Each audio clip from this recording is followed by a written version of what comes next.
Thank you so much for having us. This is an extraordinary opportunity. My name's John Levoff. I work in the entertainment industry in that cultured, sophisticated, beautiful city of the South known as Los Angeles. You've heard of it. In Los Angeles, in the business that we have the good fortune to be in, and really what I should say is really the responsibility to be in, when we're in a position to speak to lots of people, we take a deep breath and we think about what it is that we have to say occasionally. Now, when you look at entertainment in film, on television, on radio, on CD, now on iPod and iPads, it may not look like everybody's thinking about the responsibility that they have. But the truth is, we all have enormous responsibility to take advantage of the opportunity that we've been given. So in the course of my career, I've thought about that and churned that and worked through that. And when I was invited with my beautiful wife to join in a meditation in Laurel Canyon, and I hadn't done a lot of that kind of thing. I'd had an orientation to spirituality, and I was sensitive to it. Tried to stay conscious of myself.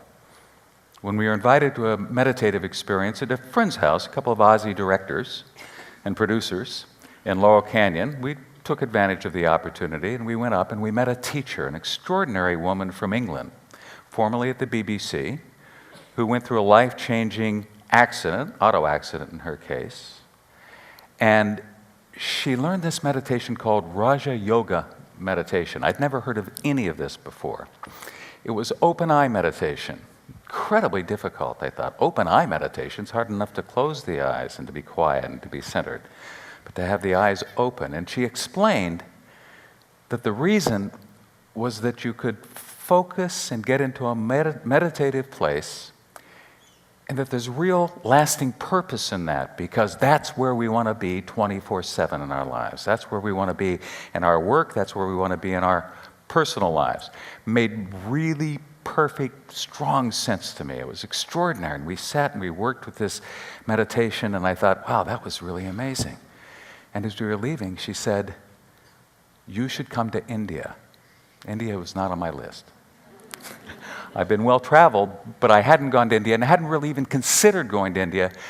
But she said, "There's a dialogue going on in India, in southern Rajasthan, and you should be a part of it." And my wife told me that I should go. And I do what my wife tells me to do. I learned that over a period of time. And so 3 weeks from that point, I was on the plane on my way to India. I don't know, I'm sure a number of you are Indian, but a number of you have been to India. I'd never been to India before. Getting to India was an athletic event. 30 hours on the plane. At a certain point, you know how you get into these kinds of things, it becomes almost intoxicating. The athletic event, you really get up for it. It's almost the longer the trip is, the more you get up for it. We get to Bombay, and then there's a 5-hour layover, and I tour Bombay by car overnight. It was extraordinary. For the 5 o'clock plane that goes to Ahmedabad in Gujarat state, on sort of northwestern part of India. And then after that trip, we get into a cab and we take a 5-hour white-knuckle cab ride. If you've been to India, you know what I'm talking about. A 5-hour white-knuckle cab ride north through Gujarat into southern Rajasthan to the Aravalli Mountains and up the mountain to a place called Mount Abu for this conference. I had no idea truly where I was going, and I had no idea who it was that was really putting the conference on. It was an act of faith, it truly was. We go through the chaos of India, the colorful, vibrant, amazing chaos of India, and we arrive through these gates into this campus, and it was San Diego State University. It was the most extraordinary thing, the most beautiful, most pristine, most developed. There were 400 people who lived on this campus called Gyan Sarovar, which we later learned. 400 people who lived there as full-time residents. So we came to join this conference called The Call of the Time. It was being hosted by the organization, the campus, the Brahma Kumaris World Spiritual University. We have wonderful rooms to stay in, incredible graciousness. We go to the conference room, and when I say we, there were 44 of us, which we all, as we gathered for the first time, we all met each other. And I realized they were the most extraordinary group of people that I was with. There was a member of the House of Lords from England who was the former chairman of Marks and Spencer. There was a nun from Sri Lanka. There was an entrepreneur from Thailand who owned 32 businesses, including an oil refinery. There were 4 business people from Beijing. There was the National Security Advisor of Mauritius, the Defense Minister of Sweden, the mayor of Victoria, the capital city of the Seychelles Islands, the Executive Vice President of the World Labor Organization. You know, you sit in a group like that, you say, what am I doing here, right? This is this amazingly interesting group of people. I was so honored to be there.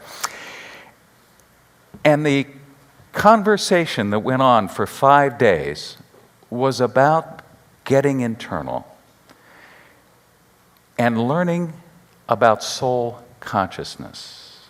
The whole idea was that we, in a position where we affect numbers of people, where we should take that responsibility very seriously. We need to empower ourselves. And for the first time for me, and I think for most of the people in that group, we started to talk about knowing ourselves as souls.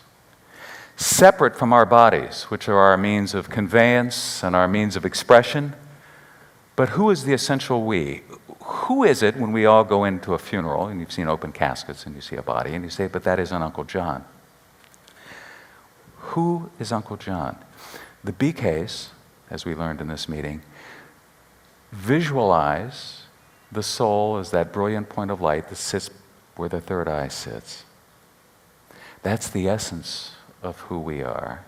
And by focusing on that point, and by being silent, we strengthen ourselves internally, and we can connect with divinity. It was an enormously powerful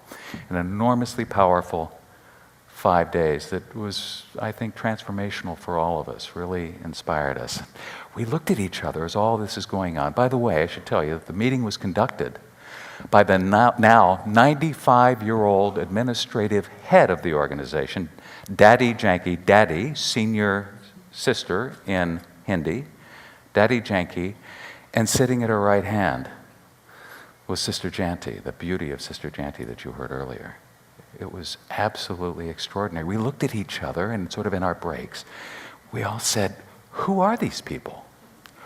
Where did this organization come from? When we discovered that the organization has 850,000 students who participate in this meditation, in this teaching, around the world, 8,500 centers in over 120 countries, a respected NGO, non-governmental organization at the United Nations, the winner of 7 Peace Messenger Awards, and Sister Janti, by the way, who's the director of the BKs in Europe, is the BK's representative to the United Nations in Geneva, has been a peace emissary for 40 years.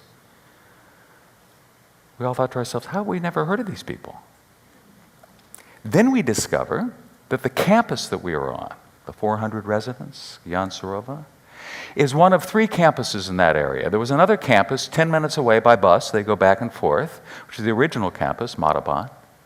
And then down the hill, where we started, was yet a third campus, Shantivan. And on the campus of Shantivan is a meditation hall that holds 25,000 people. How could we have never heard of these people?